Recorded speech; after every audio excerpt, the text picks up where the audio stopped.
அதாவது அவங்க வந்து இல்லை போயிட்டு வந்து அப்படிதான். மேக்ஸியை பாருங்க, மேக்ஸியை பாருங்க.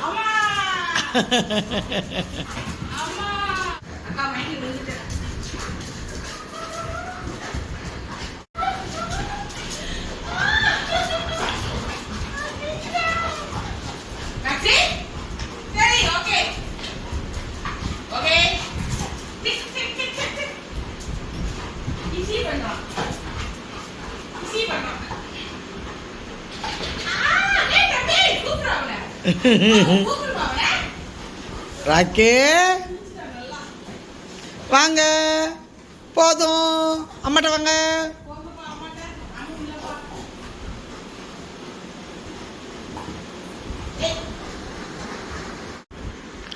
ரெண்டு பேரும் அவங்க அக்காவை பார்த்துட்டு நிற்கிறாங்க. இந்த பாப்பா இருக்குல்ல, இது வால் தூக்கி பாப்பா.